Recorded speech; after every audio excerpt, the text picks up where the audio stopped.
All right, I am doing, yeah, you can, because this one's not going to go. There you go. All right, guys, my speech tonight, or what I'm going to be talking about tonight, is the end of session. Now, in a couple weeks, you're going to have a report that we're putting together a report right now. It's not ready yet, it's still going to be done a week and a half to put it together. It's going to be a scorecard. It's going to be a scorecard of your representatives in Tallahassee. What we've done is we have identified 20 bills in the House and 20 bills in the Senate. So you can actually have a very good understanding as to what these people did in Tallahassee. Now, to give you an idea, is that a typical year in Tallahassee, at least this year in Tallahassee, there was a total of 1,880 pieces of legislation that were proposed. Out of those 1,800, 255 of them actually made it through.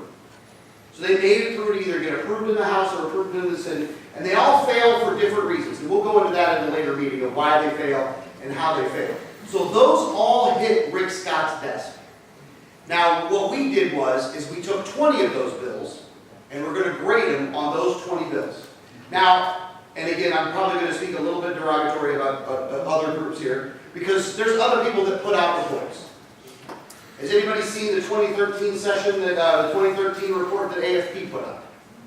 You guys have seen this thing, right? Now, when they did that report, the one thing that they did is that they gave A pluses to about most of the politicians. Most of the Republicans got it. Especially the ones that should have got F's. Right, especially the ones that should have got F's. Well, I want you to know that what we did, our methodology for actually putting this report together, is that we didn't look who voted for what. We looked at all the bills first.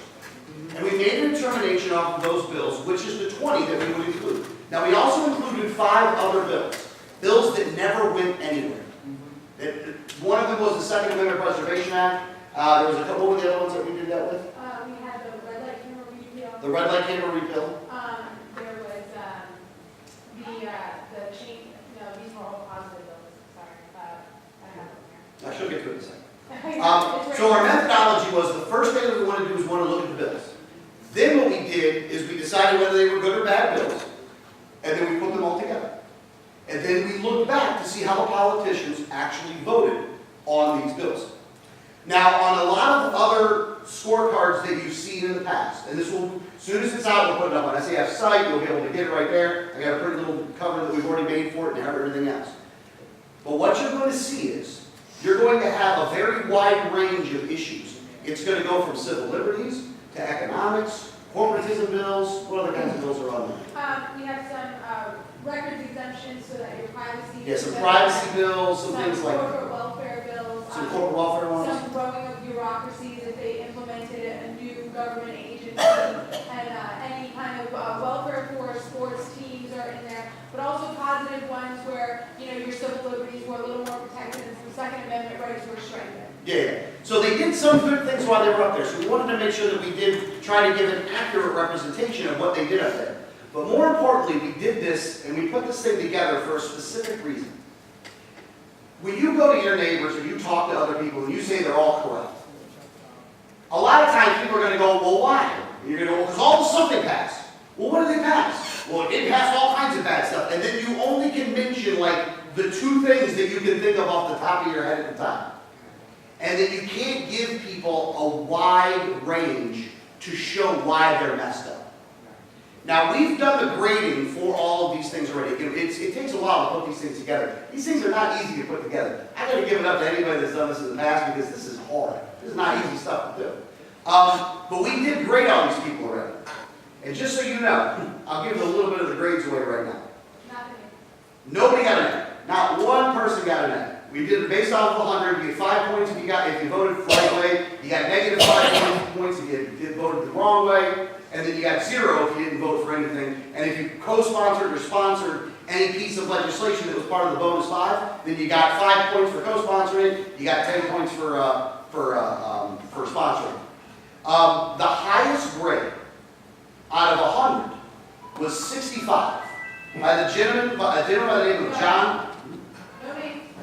Oh, I can't give a name. No. Oh. And it's lower in the Senate. Okay, I got one person got a B, 4 people got a C, about 10 people got a D, everybody else got an F.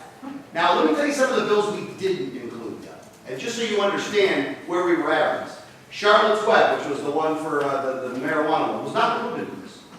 The one for illegal money for the legal immigrants that were Undocumented students? yeah, undocumented students, whatever. We didn't include that one. Now, the reason why we didn't include that one is it was a bad bill, but we thought for a completely different reason. The reason is that nobody should get a subsidy. Everybody should have to pay the regular price, and nobody should be able to get a subsidy. And if we're going to do equal treatment under the law, then there was an argument that we all had back and forth about, well, what is equal treatment under the law? So that one was when we said, we're not even going to mess with this thing, we're going to throw it out. That was easy. Yeah, but the illegals were automatically breaking the law, so they don't deserve equal treatment. Well, If you read the way, you can clap at that, but if you read the way that the law is written, the way that the law is written is that person was forced over here and the young person was forced over here. But again, we didn't want it, that was the reason that we got into when we decided to drop it, because we didn't want to give them any other reason to look at these things. So we had 20 bills that we looked at. But when we print this thing out, you're going to see the grades of all of these politicians and how they voted. With their names? With their names. We're going to put the name in every vote they have. She's trying to, look, she doesn't want me to give away too much. To be honest with you, she's already Well, done that's this. been 2.5 weeks of work already. I understand. So in the House, it was one person got a B, everybody, a bunch of C's and D's, and everybody else got an F. Senate's worse. Senate is even worse. Now here's the thing. It's mixed between Democrats and Republicans. Like if you look at some of these, when they do these scorecards, it seems like all the Republicans are at the top and all the Democrats are at the bottom, or if it was a Democrat doing it, it was all the Democrats at the top and all the Republicans at the bottom. We had no allegiance to any of them. We hate them all equally. So we didn't pick bills based off of that. We picked bills based off of the merit of the bill. And you're going to see a mix of people going back and forth. Now in the Senate, it was even worse. The Senate was one person got a C. I can't even give that one again. All right, one person got a D. And it's not the people thing. And the rest of them got an F. And again, this is a big mix. Now don't get me wrong, a lot of times the Dems end up at the bottom because there are some Democrats that just vote bad on everything. Like I'm amazed that they pick it wrong every time. Like I can't even believe that you couldn't find one thing to vote nice about. Like you got to pick wrong everything. It doesn't matter. Pop tarts are illegal. You should be killed for that. Which we did include the pop tart bill in there because even though it was a stupid bill. Now, so it was kind of funny that we didn't put that bill in there. The reason I'm bringing this up to you now, at this meeting, is that in the next couple weeks, we're going to have this thing complete. Matter of fact, I got a guaranteed date of when? The end of the month for sure. I still think we can do it by the 21st. Okay. 21st, probably a little bit after that. As soon as we do that, we're going to put it on SAF site. It's going to be in a script document. It's going to be on SAF site. One of the things that's hard to do, like I said before, go back to the beginning of what I said. Going to people and explaining to them exactly what's wrong, exactly why things are wrong. What Mark is saying is absolutely, where's Mark? Mark interview? Oh. What Mark was saying is absolutely right. A lot of us have no earthly idea what these people are doing up there. We just know that it's really bad. And you guys are the informed ones. So just imagine what the other people are thinking. I mean, you see man on the street stuff, and you see how kind of dumb a lot of people are out there. It doesn't, but a lot of times it's because they're too afraid. They're too afraid to ask the question to kind of try to educate themselves. That's what we're here for. Again, those that are given the knowledge have a responsibility to be able to pass this information out. And leaders within this movement, or people within this movement that have the ability to do this, should try to put it in a good way to give to people so you can go out and educate others.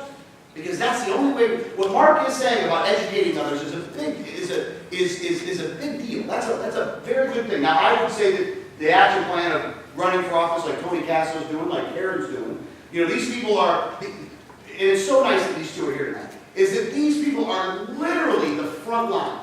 They are putting their necks on the line, they're putting their time on the line, they're going around having to talk to people, shake hands, kiss babies, all that kind of stuff, in order to try to get elected into office. And they are literally up against the biggest forces you could find. There's something that's going to happen at the next quarterly, which we won't get into. However, there's a lot of people that understand that the way the system is currently set up when it comes to the money is so beyond corruption, it's not even funny. It is so beyond corruption. It means that we are dealing with unlimited amounts of money that we're up against. Unlimited. I mean, they have a Federal Reserve. They can just print money out of thin air. And to think that the politicians in Florida don't get some of that money is just, you're just not thinking, you're not thinking it the whole way through. They get this money. It may come down a couple beans and a couple people may get a cut here and there. But they really do have the ability to just get this money. Now, what they've done, though, could backfire on them if we do what we're supposed to do. In this next election, you're going to have two things. One, it's going to be a low turnout. Democrats aren't very happy right now, so they're not going to be coming out in any numbers. But there is going to be one grouping of people that is going to be coming out. And you may like this, you may not like it, but I'm just telling you what is going to happen. There is an amendment that is on the Florida ballot, and it's called Amendment Number 2. Amendment Number 1 really, really sucks. Amendment Number 2, though, and you may like it, or you may not like it, but for right now, it's irrelevant. Not that I want you to vote for it if you don't want to vote for it, but I'm just trying to tell you who's going to be out there voting. And that is the one for medical marijuana. You are literally going to have, how many numbers did she say she had? 700,000. There are going to be about 700,000 people that don't normally vote. They just registered. They just registered to vote, as a matter of fact. That are going out there with loyalty to one thing. Smoking weed. Again, not saying it's a good or a bad thing. I'm not going to get into the philosophical argument of marijuana right now. But what I'm going to tell you is that there are 700,000 people that have no loyalty to any political party, that have no loyalty to any other issue. They just want to get high. Now, we can go, screw those people, potheads, they're going to come out there, they're going to ruin the damn election.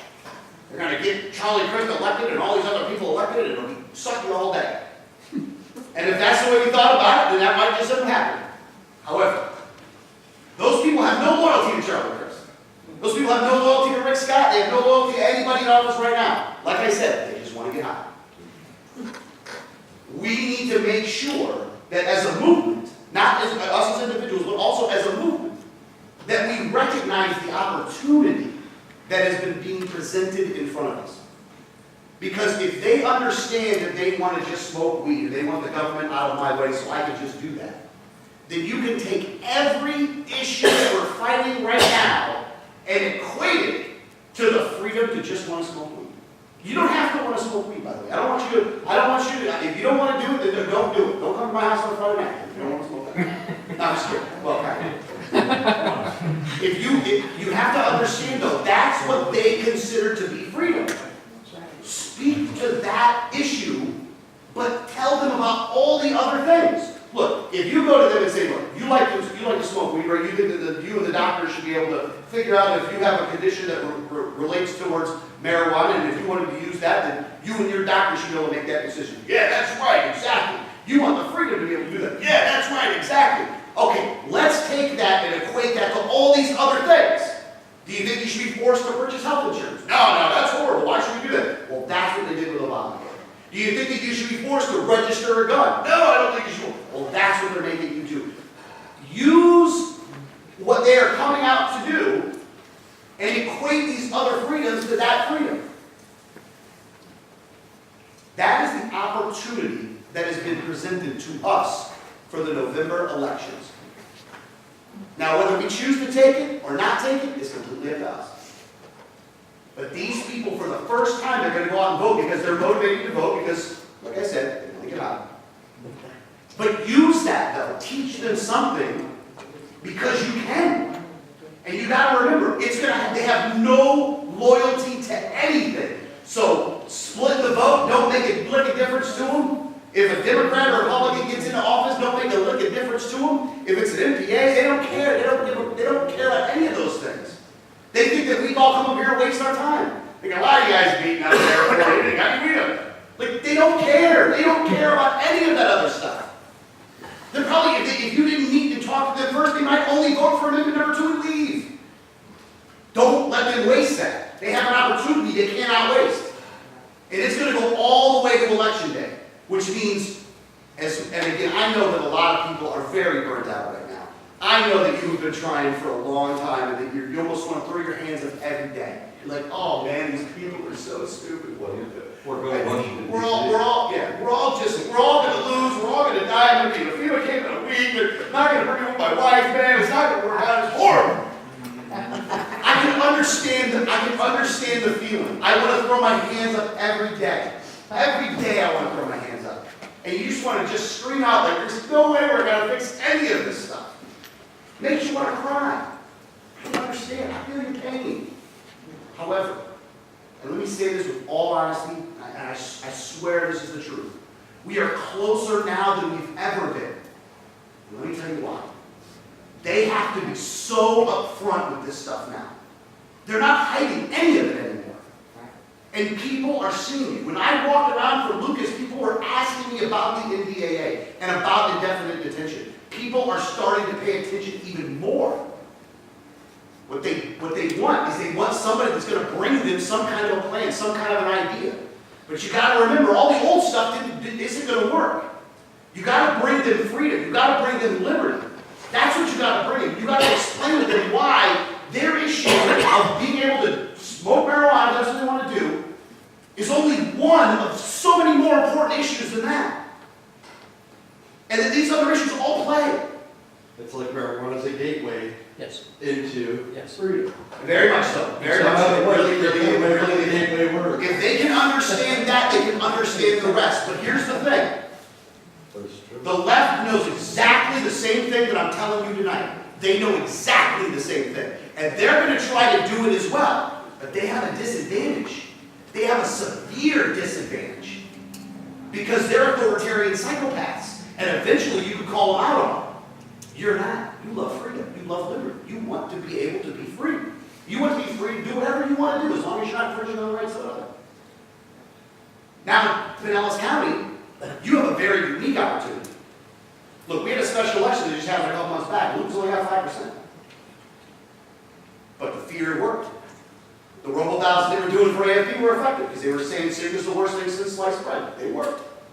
Sync sucked. They really did, so it was not like However, there's another election that's going to happen in November, and we got lucky. Because the Democrats, to be honest with you, the chair of the Democrat Party in Pinellas County, the racist that he is, got a black guy thrown out of the race to try to bring in a power guy. He didn't work, so they tried to bring in a special forces guy from across the bay who padded his resume and he had to drop out. So there's two people on the ballot. Jolly, and we've already seen him, and Lucas. There's no more split the vote anymore. You have in Pinellas County 1, 2, 3, 4 in some areas and 3 in other areas of candidates, solid, tested, that will stand up to anything, that got arrested on Friday because they refused to carry a license in their pocket because they want to challenge You want to talk about a sack of nuts right there. Adrian Wiley, in all reality, just showed the biggest sack you could find. And you know why? Because he drove for 3 years without a license. For 3 years. Wouldn't even, said, I'm not going to get one. You come arrest me. And the only reason he got arrested this time was because of Jack Blackball. Yeah. Because Blackball was so mad because he called him an a-hole at the steps of at the Senate floor that when he was going to go to that meeting, he said, I'm going to call the cops on you. And what Jack Blackball didn't understand was, and what he can't understand, is that Adrian wanted to get arrested. And not for himself.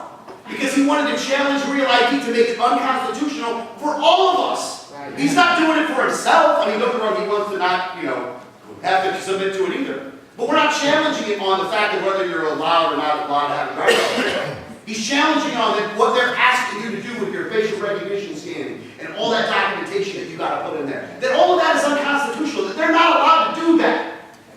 And what Mark was saying before about juries and all these other things is true, that you can't, that it's hard to do this stuff. But there are some ways to get in. And one of them is that you get arrested and you get a jury trial. And Adrian will make his case and he will find some juror that believes in nullification, that will make sure that he is not guilty, and we will set this state on its head when it comes to this crap. And this is only the first thing of all the other things that we can do. And we are getting there. Don't be discouraged. They want you to be discouraged because they got to put the heat on you. Because they want you to go, man, everything you're doing sucks, everything we're doing is great, you're never going to get anything done. You're worthless. Go knock on some neighbors' doors and you ask them what's going on right now. And you'll see the anger that I'm showing you right now. And they'll be even worse than me. They're pissed. We got to show them the way. Because other people are out there that are competing against us to do the same thing.